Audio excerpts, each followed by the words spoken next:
और हमको खतरा यही बतलाएंगी कि अगर दूसरी पार्टी को वोट देंगे या मजलिस इत्तेहादुल मुस्लिमीन को वोट देंगे तो बीजेपी की टीम आ जाएगी, फला टीम आ जाएगी। अरे आई ना आए कोई मतलब नहीं है हमें, हमें अपने साथियों को चुना के ला कर देना है। हमने सबको आजमा लिया, दूसरी पार्टियों ने हमारे साथ में क्या किया, पूरा इतिहास गवाह है कि चाबियां बाबरी मस्जिद की किसने इनको सौंपी थी, मूर्तियां किसने रखी थी, क्या क्या हुआ हमारे साथ बाबरी मस्जिद के वक्त, सब याद है हमें, हम कभी नहीं भूल सकते। हमदर्द तो बहुत बनते हैं कि अगर इस बार में कांग्रेस को नहीं लाएंगे तो बीजेपी आ जाएंगी, किसी और टीम को ना दे। अभी देखिए हमने हाल ही में इलेक्शन हुए तो रमजान के वक्त या रमजान से पहले, चलो हम भी उस वक्त में खामोश हो गए कि चलो इनकी बात सुन लेते, भाभी को ला लेते चुन के। क्या कर ली भाभी ने और क्या दी हमको भाभी ने, और कितनी आवाज आज तक मुसलमान की पार्लियामेंट के अंदर भाभी ने हमारी उठाई, बतला दे हमें।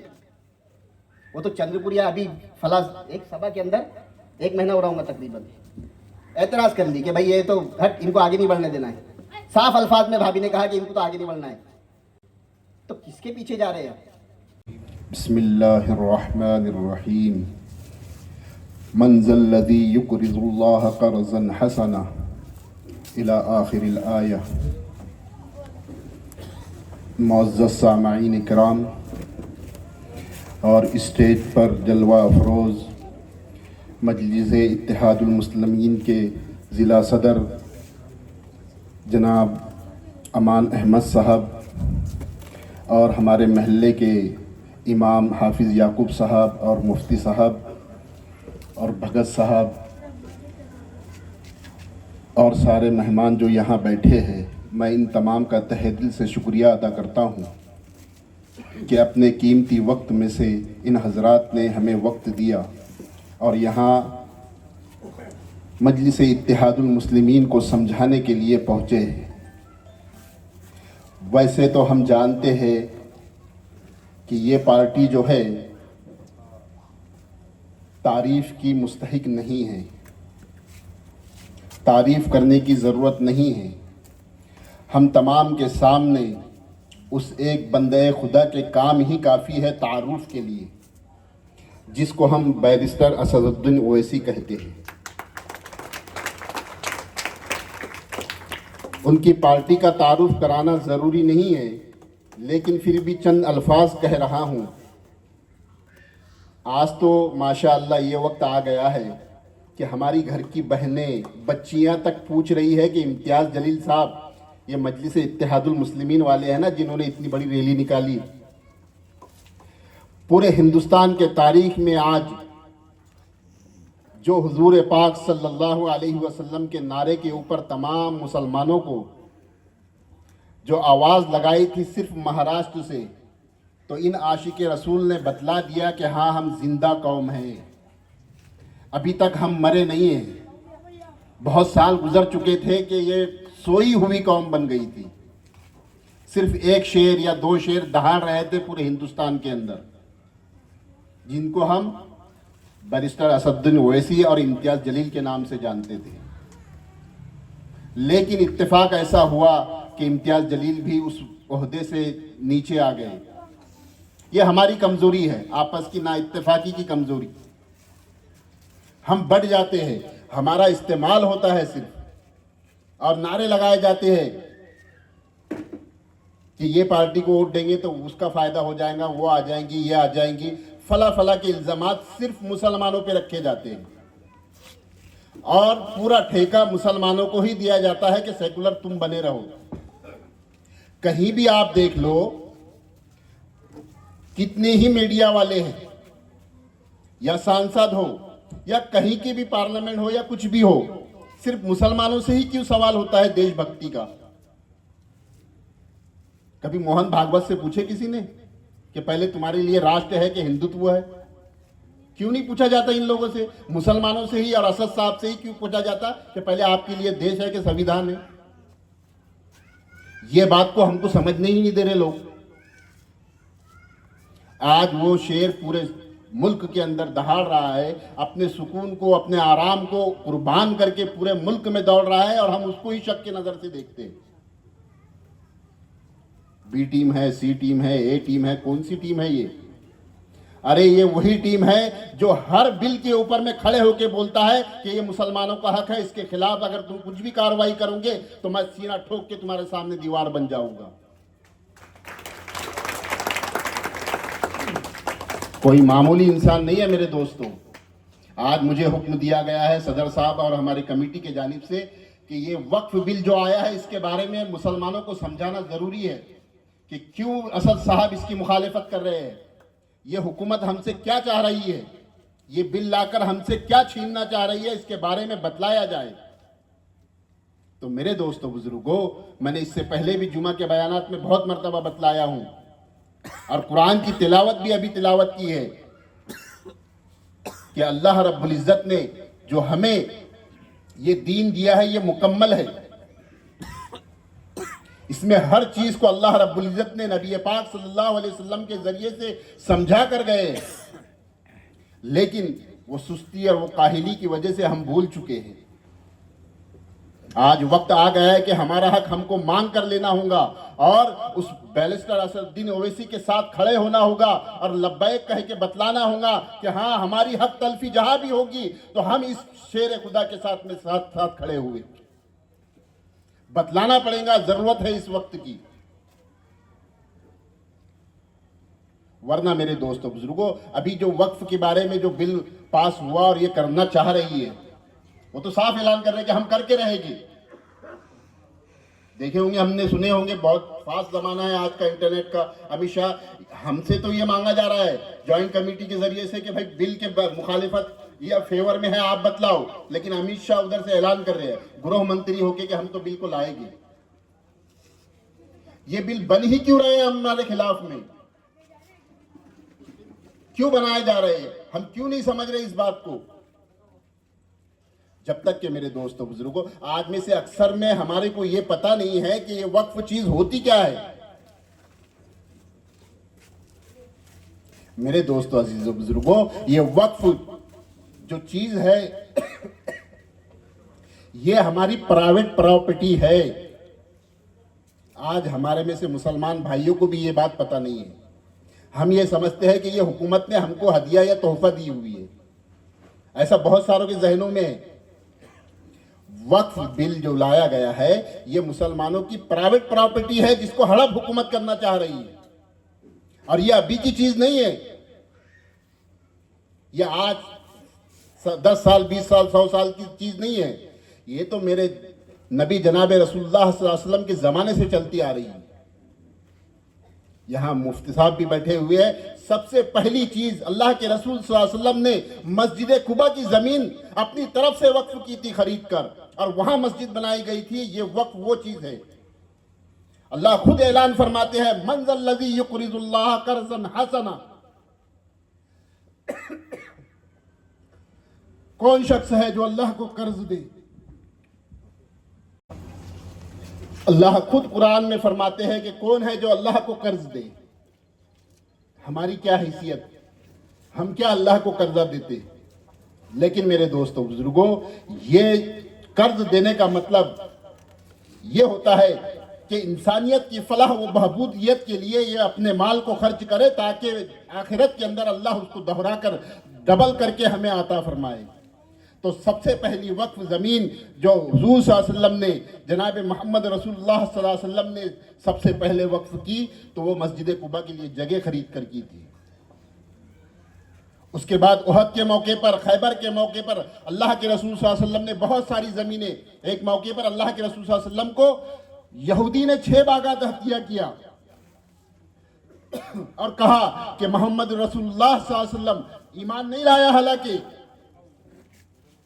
लेकिन कहा था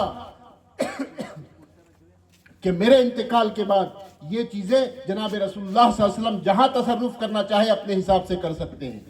आप सल्लल्लाहु अलैहि वसल्लम ने वो 6 के 6 बागात इंसानियत के फलाह व बहबूदियत के लिए लगाई। इसी तरह हजरत उमर रजी अल्लाह ताला ने एक बागीचा अपने तरफ से खर्च किया पूरी उम्मत के लिए। एक वक्त आया कि जब मदीना के अंदर ईमान वाले बढ़ने लगे तो महसूस हुआ कि पीने का पानी तक नहीं है, मीठा जो होता है खारा पानी है। तो रसूलुल्लाह सल्लल्लाहु अलैहि वसल्लम ने ऐलान फरमाया, तो हज़रत उस्मान गनी रजी अल्लाह ताला अन्हु ने एक कुआं खरीद कर ईमान वालों के लिए और सब के लिए वो वक्फ कर दिया कि इससे सारे लोग फ़ायदा उठाएंगे। तो वक्फ की चीज़ इस तरह होती है कि जो अल्लाह के नाम पर वक्फ कर दे। आज हमने भी अपने दौर के अंदर देखे कि मस्जिदों से ऐलान होता है कि फला ईदगाह के लिए जगह खरीदना है, तो अपने अपने हिसाब से अपने अपना हिस्सा लगाए। तो हम में से हर एक जिसको अल्लाह ने जितनी हैसियत दिया है तो अपने माल का हिस्सा निकालता है, और वो चंदा जो जमा होता है वो अपनी तरफ से अपने ईमान वालों के लिए और जो फ्रोई काम के लिए उसको इस्तेमाल किया जाता है। ये वक्फ असल चीज़ है। तो ये तो हमारी प्रॉपर्टी है ना, इसमें गैरों का और दूसरों का कहाँ हिस्सेदारी है? हुकूमत को कैसी हिस्सेदारी रहेगी इसमें? हम क्यों नहीं समझ रहे इसमें? बहुत सारे लोग हमारे को वरगलाने के लिए भी आते हैं कि वक्फ तो हुकूमत की दी हुई है। बहुत सारे, इससे पहले मैंने एक जगह यही भाषण दिया था, बयान किया था कोरपना में शायद, तो बहुत सारे अपने साथियों ने मुझसे कहा कि मौलवी साहब आज हमारे समझ में आया कि वक्फ चीज़ होती क्या है। हम तो ये समझते थे कि हुकूमत ने दी वो चीज़ हमारी है, हमको हुकूमत ने दी और वापस उस पर हुकूमत अपना तसल्लुत करना चाह रही है, अपने हिसाब से तसर्रुफ करना चाह रही है। ऐसे हमारे ईमान वाले भाई समझते थे। हालांकि मेरे दोस्तों ऐसा नहीं है। 25 लाख एकड़ ज़मीन जो पूरे मुल्क के अंदर है तकरीबन वो मुसलमानों की है और वक्फ बोर्ड की है, जिसके ज़रिए से ईमान वाले बहुत सारी जगहों पे कॉलेज खोलकर बैठे हुए हैं कि ईमान वाले फ़ायदा उठा सके। बहुत सारी जगह यतीम खाने बनाए हुए हैं, बहुत सारी जगह मस्जिदें बनाए हुए हैं, बहुत सारी जगह यूनिवर्सिटी बनाए हुए हैं। आज एक छोटी सी ताज़ा मिसाल बतलाता हूँ। हम में से अक्सर लोगों ने सुना होगा जामिया अक्कल कुआं, नाम सुना कि नहीं? बहुत बड़ा इदारा है, बहुत बड़ा इदारा है। 25 लाख बच्चे कॉलेज और मदरसे के अंदर पढ़ते हैं एक टाइम में, जहां पर मेडिकल कॉलेज भी है, MBBS, B pharmacy, D pharmacy, यहां तक कि इंजीनियरिंग कॉलेज भी है, और मदरसा जो आलिमियत तक है, इफ्ता का भी कोर्स है, सारे क्लासेस वहां पर है जामिया अक्कल कुआं के अंदर। मौलाना गुलाम मोहम्मद वस्तानी इसके महतमीम है, एक इदारा चलाते हैं। अल्लाह इतना काम ले रहा है उस बंदे से कि वो जब ऐलान करने के लिए खड़ा हो जाता तो आप जैसे मुखय्यिन हजरात अल्लाह के नाम पे कर्ज हसना देकर उस ज़मीन को वक्फ करवाते हैं। अभी उनके बेटे और उनके फर्जंद मौलाना हुज़ैफा साहब वस्तानवी एक ऐलान किया 1 महीना पहले या 1.5 महीना पहले, कहीं से किसी ने फ़ोन किया उनको, मुफ्ती यासिर वगैरह ने, कि मौलाना साहब एक जगह मिल रही है अमेरिका के अंदर, वाशिंगटन में, शिकागो में 18 एकड़ ज़मीन है, किसी कॉलेज की है, कोई संस्था की है, वो बेचना चाह रहे हैं। तकरीबन 40 से 50 मिलियन की ज़मीन है वो। कितने? 40 से 50 मिलियन की ज़मीन है, लेकिन वो बगैर प्रॉफिट के बेचना चाह रहे हैं अगर कोई संस्था उसको अच्छे तरीके से चलाएगी। मौलाना गुलाम वस्तानी साहब ने ऐलान फरमाया तो 2-4 लोग खड़े हुए, सिर्फ 2-4 लोग, उन्होंने नाम भी बतलाए उनके। उन 2-4 लोगों ने वो पूरी 18 एकड़ ज़मीन खरीद के अल्लाह के नाम पर वक्फ करवा दी वहाँ पर भी। आज मौलाना हुज़ैफा साहब का वीडियो देखना व्हाट्सएप पर कभी, शिकागो के अंदर जो वो यूनिवर्सिटी बना रहे हैं, इस्लामिक यूनिवर्सिटी, जहाँ पर इस्लाम और इस्लाम के साथ दुनियावी तालीम भी मुकम्मल मिले, ऐसे वो कोशिशें कर रहे हैं। लेकिन मेरे दोस्तों बुजुर्गों, ये तो बाहर देश की मिसाल दिया मैंने आपको। उलमा इकराम और हमारे मुखय्यिन हजरात किस तरह वक्फ की चीज़ों पे काम करते हैं।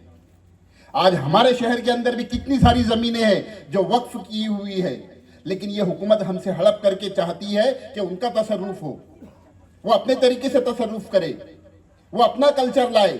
हम क्यों दें उनको ये ज़मीनें? ये हमारी ज़मीनें हैं। हम ये तय करके उठेंगे कि जहाँ जहाँ वक्फ की चीज़ें हैं हम उस पर सही तरीके पे कॉलेज बनाएंगे, मदरसे बनाएंगे, यूनिवर्सिटी बनाएंगे, मकातिब बनाएंगे, जिसके ज़रिए से आज हमारी बच्चियों को जो परेशानी हो रही है, तरह तरह के सवाल होते हैं कि कॉलेज के अंदर हिजाब क्यों ज़रूरी है। वही अगर हमारा कॉलेज होता तो किसी की मजाल नहीं कि हमसे पूछे कि बच्ची हिजाब में क्यों आ रही है। आज हमारे महल्ले का सर्वे हम करेंगे तो हम इसीलिए नहीं पढ़ा रहे हैं कि हमारी बच्चियों को पर्दे का एहतमाम नहीं हो पाता, हमारी बच्ची सेफ नहीं है, इसलिए बच्चे हमारी नहीं पढ़ पा रही है। और ये प्लानिंग के साथ है मेरे दोस्तों बुजुर्गों। हम इसको समझे नहीं है कि हमको बिछड़ाया जा रहा है तालीम के जरिए से कि ये अगर पढ़ेंगे नहीं तो इनके समझ में नहीं आएगा। और समझ में नहीं आएगा तो ये हमारे वोट बैंक बन के रहेंगे सिर्फ। और ये हुकूमत चाहती ये है कि सिर्फ वोट बैंक बन के रहे। इसकी वजह से तरह तरह के सवालात बैरिस्टर असदुद्दीन ओवैसी पर होते हैं, इम्तियाज जलील साहब पर होते हैं, पार्टी पर होते हैं, और खामखा के इल्जाम लगाए जाते हैं कि ये बी टीम है। आज मैं सरे सद्र के साथ एक आलिम दीन होने की हैसियत से भी कह रहा हूं कि मुझे सरे सद्र है कि ये पार्टी अल्हम्दुलिल्लाह सुम्मा अल्हम्दुलिल्लाह ये मुखय्यिर है ईमान वालों की और हर मजलूम की। जहां पर भी किसी पर भी जुल्म होता है तो ये पार्टी वाले सबसे पहले खड़े होते हैं। हमने देखा है कि इस पार्टी से यहां के शहर के लोग जो जुड़े हुए हैं, जैसे हमारे तुकुम के बच्चे, लड़के, जवान, जब हम इस कोरोना काल के अंदर मुसलमानों पर और पूरी कौम के ऊपर में हालात आए थे, तो हमने देखा कि हर एक परेशान था। दवाखानों के अंदर कैसे हालात चल रहे थे, लेकिन आपके ही मोहल्ले के 8 से 10 लड़के आते थे और सीने से सीना लगा के खड़े रहते थे मेरे साथ और हमारी टीम के साथ में कि मौलवी साहब क्या काम है बतलाओ आप। इनको कोई डर नहीं था कि हमें कोरोना हो जाएगा। सरकारी दवाखाने के टाइम एनी टाइम ये इरशाद भाई, नौशाद भाई और बहुत सारे हमारे साथी सीने से सीना लगा के खड़े होते थे कि हमें डर नहीं है इस कोरोना का, हम तो ईमान वाले हैं, हम हमदर्दी के लिए जिएंगे और मरेंगे। अपना सब कुछ लगाकर ये बच्चे सुबह से शाम तक वहां फ्रूट तकसीम करते थे, खाना तकसीम करते थे, पानी का इंतजाम करते थे, सिलेंडर का इंतजाम करते थे। ऑक्सीजन की कमी हो रही है तो सिलेंडर लाते थे। हर चीज ये बच्चे हमारे साथ में करते थे। बताए दूसरे पार्टी वाले क्या करें उस वक्त में। हमने देखे हैं वहां पर 70-80 लोग आते थे, महिला की टीम आती थी पूरी, और बड़े मुश्किल से 5 किलो चावल की खिचड़ी बना के लाते थे। तकसीम लेने वालों से ज्यादा बांटने वाले नजर आते थे सरकारी दवाखाने पर। और अल्हम्दुलिल्लाह हमारी टीम के साथी ये नहीं देखते थे कि यहां पर मुसलमान है या गैर मुस्लिम है, ये हमदर्दियों वालों की टीम है और हर एक के लिए वही मामला करते थे और हर एक से पूछते थे किसी चीज की जरूरत हो तो बतलाओ। आप देखो कभी फोटो और बहुत सारी है, मौलाना साजिद अशरफी साहब हर एक के लिए दवा का इंतजाम कर रहे हैं, किसी को जरूरत है तो बतलाओ, हम दवा का भी इंतजाम करेंगे। और ये कहीं से पैसा नहीं आता है, अपने जेबों से निकाल कर तकसीम करते थे, अपने जेबों पे बोझ डालते थे कि चाहे कुछ भी हो जाए लेकिन इंसानियत नहीं मुर्दा होना चाहिए। तो मेरे दोस्तों बुजुर्गों, वक्फ अमेंडमेंट बिल जो ये हुकूमत लाना चाह रही है, हम इसके लिए सावधान हो जाए और पुरजोर मुखालिफत करें इसकी कि ये बिल हम पास नहीं होने देंगे। आज जब तक हम इस बात को नहीं समझेंगे और इस पार्टी का साथ नहीं देंगे तो ये नए नए बिल लाते हुए हमको दबा कर रखेंगी ये हुकूमत। और हमको खतरा यही बतलाएंगी कि अगर दूसरी पार्टी को वोट देंगे या मजलिस इत्तेहादुल मुस्लिमीन को वोट देंगे तो बीजेपी की टीम आ जाएंगी, फला टीम आ जाएंगी। अरे आई ना आए कोई मतलब नहीं है, हमें अपने साथियों को चुना के ला कर देना है। हमने सबको आजमा लिया, दूसरी पार्टियों ने हमारे साथ में क्या किया, पूरा इतिहास गवाह है कि चाबियां बाबरी मस्जिद की किसने इनको सौंपी थी, मूर्तियां किसने रखी थी, क्या क्या हुआ हमारे साथ बाबरी मस्जिद के वक्त, सब याद है हमें, हम कभी नहीं भूल सकते। और इतने पर ये रुके नहीं है, अभी 1-2 दिन रोज पहले के स्टेटमेंट पढ़ो या यूट्यूब पर देखो, अब तो इनकी हजरत ख्वाजा मोइनुद्दीन चिश्ती रहमतुल्लाह अलैह के मजार पर भी नजरें हैं। कहने लगे कि अजमेर की जो दरगाह है ये भी चलते किसी देवी देवता की। ये क्या है, कहां लेके जा रहे हैं ये लोग देश को, क्यों नहीं समझ रहे हम फिर भी शक व शुबा में है कि ये बी टीम है। और सिर्फ विरोध करने के लिए सबसे पहले असद साहब खड़े होते हैं। हमको उनके स्पीच के अंदर हमने देखे, इससे पहले भी चंद्रपुर में जब आए तो मजमा तो खूब आ जाता है, लेकिन वोट देने के टाइम में हम कहां चले जाते हैं। उनके साथ सेल्फी खिंचाने के लिए तो सब खड़े हो जाते हैं, लेकिन हम क्यों नहीं उनको सच्चा और पक्का मान रहे हैं कि ये हर एक मजलूम की आवाज उठाने वाला शख्स है। चाहे दुनिया कुछ भी कहे, हमें अपने दिल के अंदर सोचना चाहिए कि जब तक कि हम इनके साथ में सही हक अदा नहीं करेंगे खड़े होने का, तो दोस्तों कामयाब नहीं हो सकते। सियासी लीडरशिप हमारी कामयाब नहीं हो सकती उस वक्त तक जब तक कि हम इनका साथ नहीं देंगे। आज हम इस मजमे के अंदर तय कर ले कि जब भी आवाज लगाई जाएंगी तो हम बिला शक व शुबा कि बी टीम है या सी टीम है, हमें कोई मतलब नहीं है। हमने सारी टीमों को देख ली है। जब हमारे मरकज की बात आई, मरकज निजामुद्दीन की, तो सबसे पहले आवाज किसने उठाया? देखिए हमने आम आदमी पार्टी को सीधे हाथ ऊपर करके क्या कर दिया था, यही बीजेपी के साथ में शामिल होकर कहने लगा कि हाँ मरकज गलत है। इतने लोगों को क्यों जमा किया? सारे हालात हमने सुने हैं, मुझे बयान करने की जरूरत नहीं है। किसने आवाज उठाई उस वक्त भी? एक मर्तबा भी केजरीवाल ने कुछ कहा? मुझे कल ही एक शख्स ने कहा, मुझे मिसाल देने लगा कि भैया केजरीवाल भी तो बड़ी सेकुलर पार्टी है, उसका साथ क्यों नहीं देते? मौला भाई इतनी सी बात बता दे मुझे, अगर सेकुलर पार्टी है तो दिल्ली के अंदर निजामुद्दीन मरकज पे जब उंगलियां उठी तो जब कहां गई थी उसकी सेकुलरिज्म? उसने देखा नहीं निजामुद्दीन में क्या होता है, क्या नहीं होता है, कैसे लोग आते हैं, कैसे जाते हैं? क्यों नहीं उठाई हमारी आवाज? क्यों नहीं हमारी आवाज बनकर खड़ा हुआ हमारे साथ में? ट्रिपल तलाक का मौका आया तो यही लोग वर्कआउट कर लिए। क्यों नहीं हमारी आवाज बनी है एनसीपी वाले? यहां तक कि मुफ्ती इस्माइल साहब जब उस वक्त एनसीपी में थे, शायद वो पार्लियामेंट में आने लगे तो उनको रोका गया कि नहीं, आज के ट्रिपल तलाक का बिल पास होने वाला है। और वर्कआउट का मतलब यही होता है कि हमारी खामोशी हमारी रजामंदी है। अगर वोट हो रहे हैं वहां खामोश भी रह गए तो उसको रजामंदी की अलामत कहा जाती है। एक तो होता है खिलाफत में वोट डालना कि भाई हम इसके खिलाफ है, हम वोट डाल रहे हैं कि हमको ये बिल नहीं होना। दूसरी ये होती है कि ये बिल हमको होना है, हम इससे राजी है, रजामंदी के अंदर वोट डालना। और एक तीसरी चीज होती है खामोश हो जाना। तो खामोश होने को भी रजामंदी की अलामत दी गई है वहां पर पार्लियामेंट के अंदर। जो खामोश रहा तो उसको ये मान लेते हैं कि भाई इसने भी हाँ में हाँ भरी हमारी। जैसे मुफ्ती साहब है, एक मसला फिकाह के अंदर पढ़ाया जाता है कि अगर निकाह के वक्त में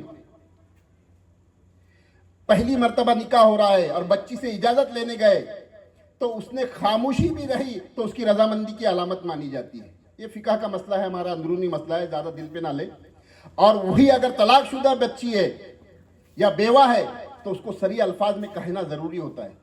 ऐसी है ना मुफ्ती साहब? तो मेरे दोस्तों बुजुर्गों, तो ये क्यों कुंवारी लड़कियों के जैसा खामोश हो गए और बिल के खिलाफ में क्यों नहीं कहा हमारे साथ में हाथ मिलाकर कि हम मुसलमानों के हित में है? ये इनका तलाक का मसला जो है ये इनके ऊपर छोड़ा जाए, ये इनके मुफ्तियान जाने, इनके काजी जाने, और ये अपने इख्तियार की चीज अपने शरीयत के हिसाब से करेंगे। क्यों नहीं साथ दिया हमारे साथ में कांग्रेस ने, राष्ट्रवादी कांग्रेस ने और सारी सेकुलर पार्टियों ने? क्यों इनकी जुबानें नहीं खुलती? हमदर्द तो बहुत बनते हैं कि अगर इस बार में कांग्रेस को नहीं लाएंगे तो बीजेपी आ जाएंगी, किसी और टीम को ना दे। अभी देखिए हमने हाल ही में इलेक्शन हुए तो रमजान के वक्त या रमजान से पहले,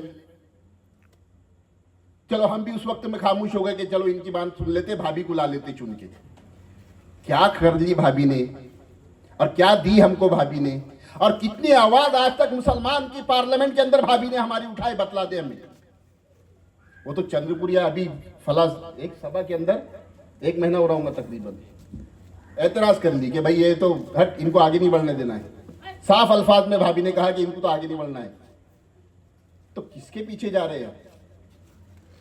उस शख्स के पीछे क्यों नहीं जा रहे कि वो अपनी क़ियादत खुद कायम करने के कायल है कि मुझे नहीं जरूरत है आप लोगों की, आप खुद मिल्लत के कायद बनो, खुद अपने शहर के लीडर बनो, खुद ही अपनी लीडरशिप को संभालो। जब यूपी के इलेक्शन हुए तो खुद उस शख्स ने कहा कि हमें हिस्सेदारी चाहिए, कि हम भी अपने वजूद रखते हैं, हमारे वोट के बगैर तुमको कोई चारेकार नहीं है।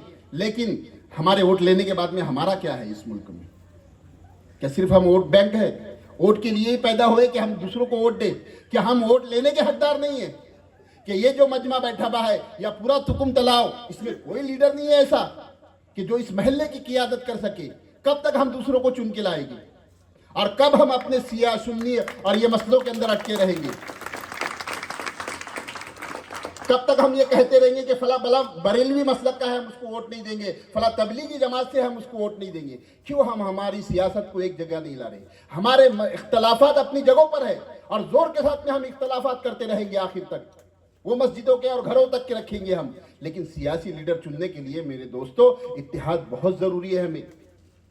जब तक कि हम अपने अंदर इत्तेहाद पैदा नहीं करेंगे तो ये गैर हमारे ऊपर ऐसी ही हुकूमतें करते रहेंगे, हमारा इस्तेमाल और शोषण करते रहेंगे कि इनको दबे और कुचले रहने दो, इनको कोई मतलब नहीं है, इनको हम पढ़ाई से दूर रखेंगे, एजुकेशन से और हर चीज से दूर रखेंगे, क्योंकि ये नासमझ लोग हैं, ये खुद ही अपनी टांगों को खींचने के लिए तैयार है। तो मेरे अजीजों दोस्तों बुजुर्गों, वक्त काफी ज्यादा ले लिया मैंने आपका, इसलिए आप तमाम से गुजारिश है, ये तो इन साथियों की बड़ी अपील थी और गुजारिश थी कि मौलवी साहब आप भी तशरीफ़ लाइए और थोड़ी देर हमसे बात करें, बड़ा एहसान होगा। और आपकी मोहब्बत में यहाँ आना हुआ। लेकिन मेरे दोस्तों, इस एहसान को इस बात का दलील बना दे कि आज के बाद तुकुम तलाव के अंदर हम सारे लोग मिलकर ये मुत्तफ़क़ा फैसला कर लेंगे कि जब भी मजलिस इत्तेहादुल मुस्लिमीन का नाम आएगा तो हम मुत्तफ़िक होकर वोट देंगे और आगे सारे के सारे इस मजलिस को लेकर चलेंगे। और ये सिर्फ मुसलमानों की पार्टी नहीं रखेगी, हर एक को इसके अंदर जोड़ने की कोशिश करेंगे, चाहे वो जिस मजहब का हो। लेकिन जहां भी मजलूम और जुल्म हो रहा तो हम साथ में खड़े रहेंगे, चाहे वो किसी भी समाज का हो। इसके लिए मेरे दोस्त और बुजुर्गों, हर एक को इस बात की फिक्र करना पड़ेगी। ये चंद लोगों ने यहाँ आपके महल्ले में फिक्र की, मैं इनका बड़ा शुक्रगुजार हूं। आपके महल्ले में बड़ा दुख भी हुआ कि मैयत हो गई है, लेकिन मेरे दोस्तों बुजुर्गों, आज हमारी कौम पूरी मर रही है, इसको जगाने का काम कौन करेगा? जिनका इंतकाल हो गया, अल्लाह उनको जन्नत नसीब फरमाए। बड़ा अफसोस है हमें भी उनकी मैयत का। लेकिन मेरे दोस्तों बुजुर्गों, कौम बहुत गहरी नींद सोई हुई है, बहुत गहरी नींद सोई हुई है। अब नहीं जागे तो फिर कभी नहीं जाग पाएगी। इसलिए मेरे दोस्तों, अजीजों, बुजुर्गों, और जो बहनें हमारी सुन रही है, माए पर्दे के अंदर सुन रही है, कान खोल कर सुन ले कि हर एक अपने जहन साजी करे कि मजलिस इत्तेहादुल मुस्लिमीन ये हमारी और मजलूमों की पार्टी है और हर एक को मिलकर इस पार्टी को चलाना होगा। क्योंकि हमारे नबी के ऊपर जब हमला हुआ तो सबसे पहले आवाज उठाने वाले यही लोग थे और कोई साथ नहीं दिया हमारा। कहां दिखाओ कोई एक हो कि राहुल गांधी ने हमारे लिए कहा हो कि क्यों ऐसा हुआ कि मुसलमानों के मोहम्मद सल्लल्लाहु अलैहि वसल्लम जो उनके हर दिल अजीज है, उनको जान से ज्यादा प्यारे हैं, क्यों किसी ने इनके खिलाफ में बोला? क्यों राहुल गांधी का ये भाषण नहीं आया कि मुझे हमदर्दी है और उसको कल जेल में जाना चाहिए महाराज को? कोई पार्टी के किसी आदमी ने क्यों नहीं कहा? हम क्यों नहीं इस बात को समझते हैं? किसी ने बोल दिया हमको कि बी टीम, तो हम समझ जाते हैं, ये बड़ी समझ में आ जाती है कि ये फला बी टीम है। ये समझ में नहीं आता है कि इतने बड़े शख्सियत पूरी दुनिया के मोहसिन जनाब रसूलुल्लाह सल्लल्लाहु अलैहि वसल्लम को उसने गलत बोला। उनको भी पता है, उन्होंने भी पढ़ा है, मोहम्मद सल्लल्लाहु अलैहि वसल्लम पे बहुत सारी रिसर्च की है।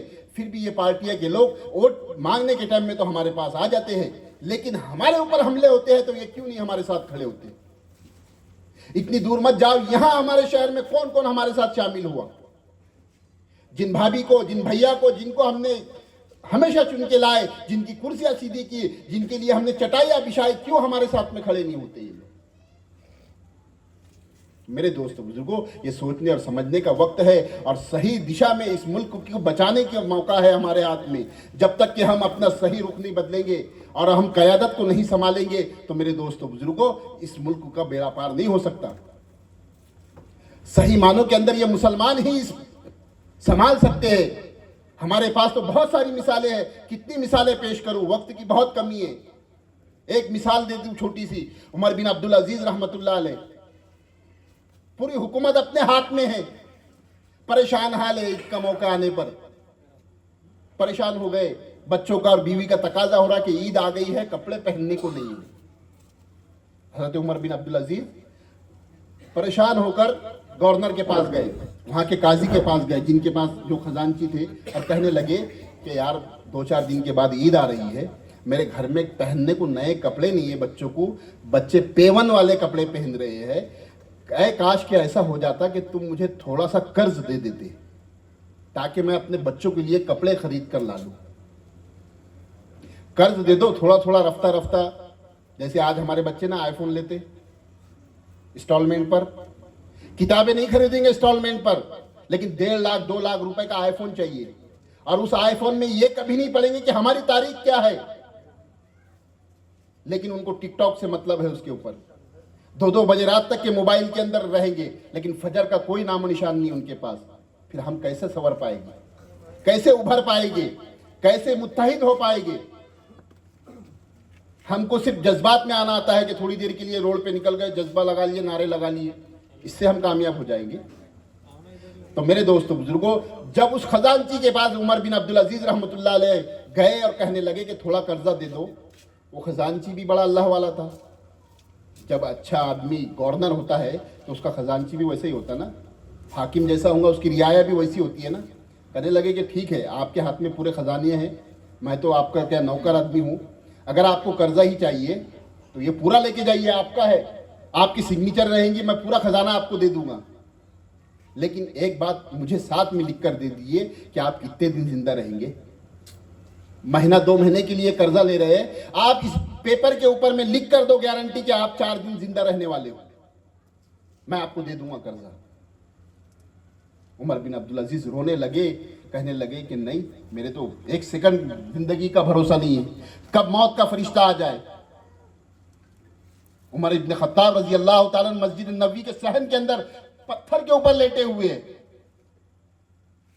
नजद से कैदियों को लाया गया पकड़कर। चलो उमर बिन अब्दुल अजीज उमर इब्न खत्ताब रजी अल्लाह ताला से मिलाते, जो अमीरुल मोमिनीन है, उस वक्त के बादशाह बोला जाए। कैदियों को उनसे मिलाने के लिए लेकर जा रहे हैं, मस्जिद नबी के सहन से गुजर रहे तो हजरत उमर रजी अल्लाह ताला मस्जिद के सहन में लेटे हुए, ऐसा ईंट का सहारा लगाकर। उन कैदियों को कहा कि ये कैदी आए हुए हैं। वो कैदी करने लगे, ये उमर है, ये उमर है जो आज 22 लाख मुरब्बा जमीन पे हुकूमत कर रहा है, ऐसा लेटा हुआ है फकीराना हाल में। तो मेरे दोस्तों बुजुर्गों, ये तो हमारा तारीखी औराक है, हम इसको भूले हुए हैं।